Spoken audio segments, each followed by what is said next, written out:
I cheated on my husband of 14 years and now he's blackmailing me.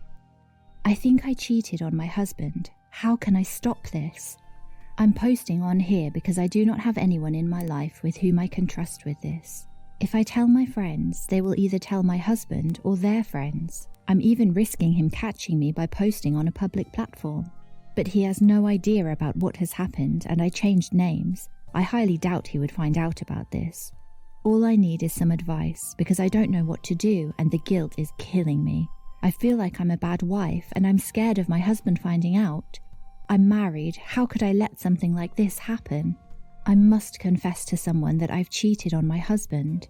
Nothing too big happened, but I think what I did qualifies as cheating. But what is worse is that I want to see the man I cheated with again. He asked me to meet up with him this weekend. I can easily give my husband an excuse and then I can go. But I feel bad. How can I cheat on my husband of 14 years? I know, you do not have to tell me that I'm a bad person. I've never had any feelings for anyone other than Ian. I met Ian when I was in 9th grade and he was in 10th grade. I was very shy while he was more extroverted. I was getting bullied by some girls in my class. He defended me and made sure that everyone knew not to touch me. When those girls tried to bully me again, they found that their bicycle wheels had disappeared. He was feared in our grade because he was training in some MMA. He started walking me home, which was when I discovered the sweet side to him.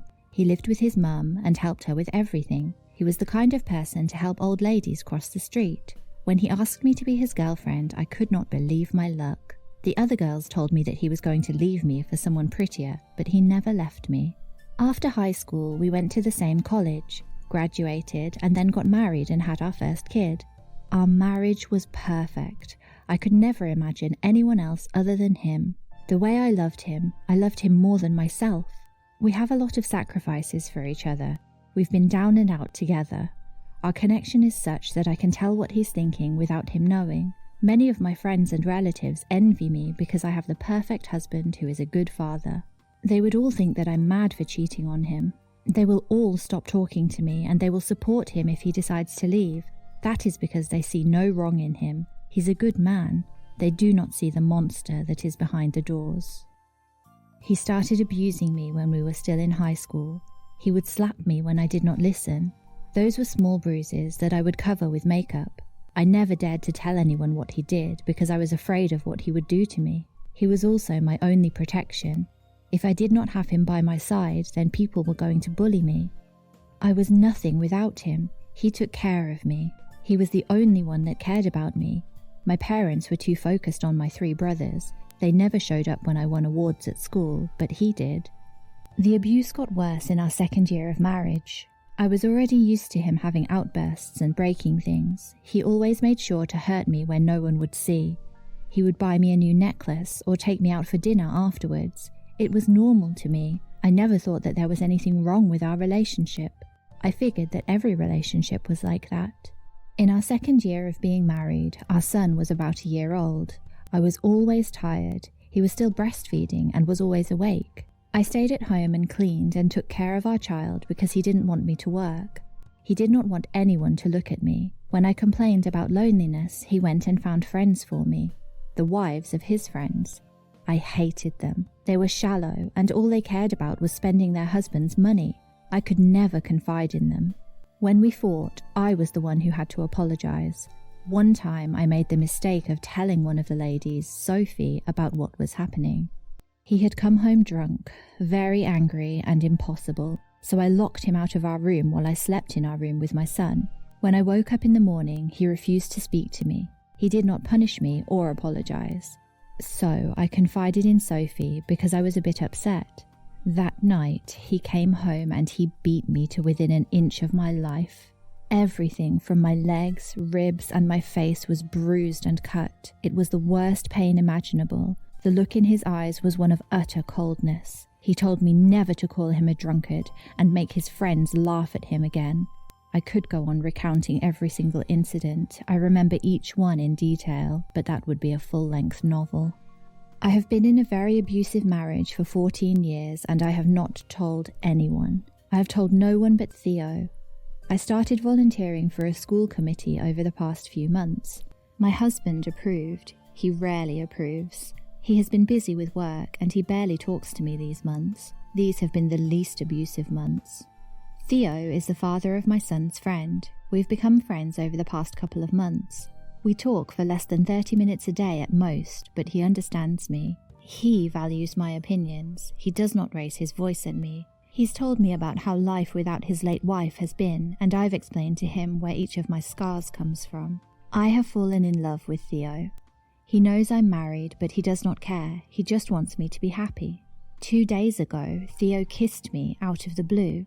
I did not kiss him back. I decided to pull away, but that kiss ignited something within me. I felt true peace for the first time ever.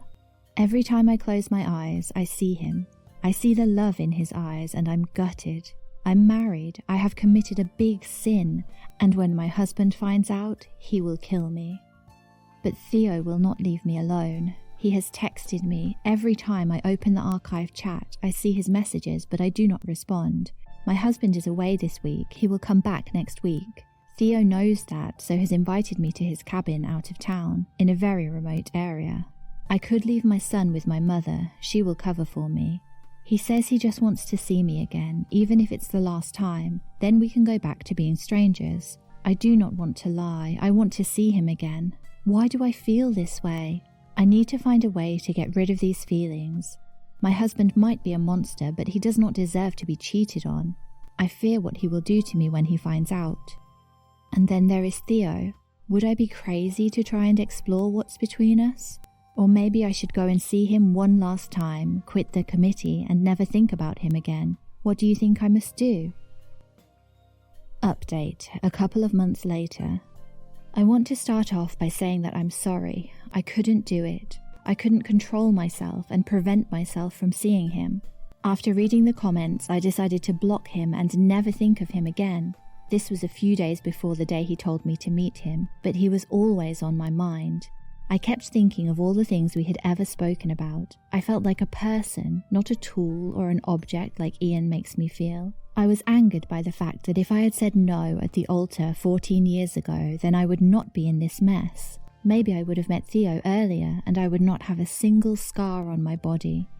I made arrangements with my mother for her to take care of my son, and then I went to see Theo. That weekend was not the end. I saw myself seeing him again and again and again. In the end, I could not go long without seeing him. I became so good at lying to my husband, and the fool believed it. When he got angry and took his anger out on me, Theo would comfort me afterward. The pain that Ian inflicted on me was nothing compared to the love that Theo had for me. But one thing was clear. I was not going to leave Ian. I know him, and he would never let me walk out alive. When he said "till death do us part," he meant it. But Theo wanted to see me too often. He called me when I told him not to call, and one time he came to my house. I tried to tell him that he must stop, but he didn't. Every moment he was worried about me, and he really hated my husband. But I did not worry. I knew he would never do anything drastic. Theo is a peaceful person, but I had a serious talk with him and explained what would happen if we got caught. He said sorry for how he had been. He could no longer handle seeing me in pain. So then he said he had a plan for us to run away. He had connections in a different city. I just had to make sure that I had all the evidence of the abuse when I testified against my husband. Then we would get custody of my son and be rid of him. He told me to give him 1 month, then everything would be set up. I was ecstatic and 100% sure that his plan was going to work. I was not a fan of leaving my son for a while, but it had to be done. Ian would never hurt his son. He loves his son more than me and has never attacked me in front of him. As far as Thomas knows, his dad and I are very happy. I was counting down the days until we got to leave when my husband sent me a photo. The caption was, "If you tell anyone about this, I will make sure you are left with nothing or in such a condition that you will never speak again." Attached was a picture of Theo, and he was badly beaten up. All I could see was blood, and his limbs were at the most awkward angle. I sent my husband many messages, but he has not responded, nor has he come home. It has just been me and Thomas for the past few days. I don't know what to do. I can't eat or sleep. I don't know if Theo is alive or not, and I'm dreading seeing Ian. Surely this time I will not survive. If I do not update, know that something has happened to me. I just hope my son will be well taken care of. Update, 1 week later. I'm still alive, thank God for that. He did not hurt me, at least not physically. No, he's backed me into a corner that I cannot escape from. If I don't do what he wants me to do, he's going to expose me to the whole world. He has proof of the affair, and most of it is very graphic. If it comes out, my family will disown me, and I will not even be able to find a job. My whole life will be ruined. I honestly have no one at this point. Theo left town as soon as he recovered. I found out through my son, who came home a few days ago looking very sad. When I asked him what happened, he told me his friend had transferred. I can only assume that he got scared off. If he stayed and Ian exposed us to the public, he was going to lose everything. I don't blame him for leaving. After all, he has a child who still needs him. I just wish I got a chance to say goodbye to him and say sorry. But let me take you back to where I last left off. When Ian came back home, he was very calm. "Calm down, I will not hurt you," he said when I grabbed the kitchen knife I had been keeping just in case he tried to attack me. I was tired of everything. This had gone on too far. He said he just wanted to talk and then proceeded to gloat about how he always knew I was a woman with no morals. He also told me that he'd known about the affair and even the plan to leave. He'd waited till we got comfortable and then he struck. But there is only one thing that bothered me. That man does not earn that much money and you do not have a cent to your name, so how were you going to survive? Then I found out that dearest Thomas did get some money from his grandfather after all. Not the $500 you lied to me about. He smiled wickedly. He looked so proud of himself, like a cat that was trapping a mouse, backing it into an alley before it attacked. There is nothing that he got. $3 million is what he left him, and you are the only one they put as the trustee until he turns 18. He smiled. I lost all feeling in my body. It got cold and I was dizzy for a moment. I wanted to scream and launch at him while he kept on laughing. I could not control myself as I flew across the room and buried the knife into his open palm. He cursed and pushed me. I landed on the floor with a thud. "You bee!" He screamed at me before he left. I got up and heard him running some water in the kitchen. I did not think. I took my phone and was out of the front door within moments. I got into my car and I drove. I did not think I would have to do this so soon, but there was nothing I could do. I drove to my mother's house. It was only when she saw me and exclaimed, "Your head is bleeding," that the pain set in. My mother helped me to sort out my bleeding head, ran a bath for me, and then told me to have some rest. I was already rehearsing everything that I was going to say to her when I woke up. She knew I was unhappy in my marriage, but had no idea how bad it was. I had downplayed everything to emotional abuse and feeling trapped. The plan was for me to leave when Thomas turned 18 and got access to his trust. I was going to tell him everything about his father and then divorce him. We would use Thomas's money to survive and send him to school while I sorted out my life. I have a degree, just not a lot of experience thanks to the man who banned me from working. I was probably never going to get a job in this city because most of the influential people are his friends. Maybe I was going to expose him, ruin his reputation, and have everyone on my side, but that was a bit ambitious. That was the plan till Theo came along and ruined the plan by making me fall in love. For a while, I thought that there was a way out with him, and that there was love out there, but now that I have lost both my love and my freedom, I can only bitterly laugh. If I do not laugh, then I will cry, but my tears have run out. I woke up to my phone buzzing. I opened it to find a picture of myself and Theo. I was very exposed in that pic. It looked bad. A text followed. "Come home and talk to me, or the world will know what kind of woman you are." My mum was still sleeping when I drove back home. He made me sit down as he explained to me what was going on. We were going to remain married till our 15th wedding anniversary. I was going to sign over my son's inheritance to him. After our divorce, I was to leave him and my son alone. He would allow me to keep my dignity. I was horrified by his requests. It was all a win for him and not for me. Even if I was going to be rid of him, he was going to be hanging over my life forever. And my son, I cannot let my son be raised by that monster. I cannot imagine him growing up to be like his father and raising a hand to a woman. I told him that, and he said, "So you want him to be an adulterer like you then?" I know what I did was wrong, but there is no way it is equal to these years of abuse, and it should not mean that I must be separated from my son. He's given me a couple of days to think about this. Update, 2 weeks later. Life has been a storm, in case you've been wondering where I am. I couldn't do it. I couldn't give up my son. I spent days in the guest room, unable to eat or sleep. He brought his friends to my house and they had parties while I was stressing about my future. I only left the room when Thomas came back from school. He knew something was wrong with me, but I couldn't tell him the truth. I told him that I was just sick and that I needed some medicine, but Thomas kept insisting that something was going on. The day before I had to make a decision, he didn't go to school. He refused to leave my room and told me that he wasn't leaving until I told him the truth. But what truth would I tell him? That his father was a monster and his mother a liar? I did not want him to carry all the hurt in this house into his future. I do not want him to become like his father one day, so I've protected him all my life. "You show signs of being abused," he suddenly said. "What are you talking about?" "You always wear makeup. Dad buys you gifts after big fights. You're always walking into doors, and sometimes you flinch when people make sudden advances towards you," my son said. I gasped. I'd failed. He found out somehow. "I know about you and Theo," he said. "How?" This was getting out of hand. Now he knew about the affair. I started to cry and apologized to him. He just pulled me closer and hugged me. I asked him to tell me everything he knew. He said that he first noticed it when he was 10. He Googled and read about it and also noticed some stuff in movies, but then he knew that I was scared and I would not try to leave. He heard me speaking to myself sometimes. He struggled to find the words to ask me what was going on and why Dad was hurting me. It got to the point where he felt it was too late and he should have spoken up. He found out about Theo a few days ago. He overheard his dad telling a friend about it, and also telling that friend that he was going to get that money from me and still expose me so that no other man would want to be with me.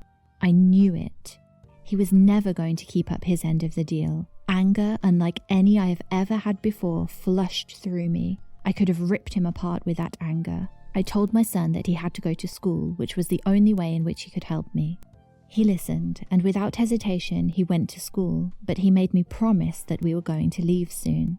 I told him we were going to leave and I meant it. Even if I had to crawl with broken limbs, I was going to leave him. He was going to delete those pictures and videos and let me go. So help me if he decided to try and stop me, because no longer was I going to be subjected to this. Once I was sure my son was gone, I went downstairs. Downstairs stunk to high heavens like a brewery, and he was lying in the middle of the floor, snoring, sounding like the pig that he was. "What the hell is wrong with you?" He woke up with a startle when I poured cold water onto him. I just laughed and dragged him to his feet. "Do you want headache pills with that?" I smirked. He gave a dirty look and said, "I can just release those pictures," and laughed. I made a decision. I'm taking my son and we're leaving. You're not getting a cent of this money. If you leave, I expose you. Being laughed at by the whole world is better than another moment standing here looking at you. It felt so good to say that. He looked like he was in disbelief. Then his face slowly turned purple with anger. "You will sign over the fortune to me." He smiled. A sly smile, a warning. I turned on my heel and went to the door. He followed after me, chasing me. I got in my car and was about to close the door when suddenly I was thrown into the back. He got into the car and started it. "Where are we going?" My voice was now shaking. "We are going to have a very long drive where you will sign everything over to me and disappear." His voice gave me shivers. It held no emotion. It was clinical. The voice he used when he was making deals. I knew it. The day I had been dreading was here. He was going to kill me and my son would never know. My son would think that I abandoned him. I closed my eyes and I begged anyone who was listening to help me. I never got to open my eyes until a few days later, for he had sped through the main road and collided with a truck. Somehow I was unharmed aside from a concussion.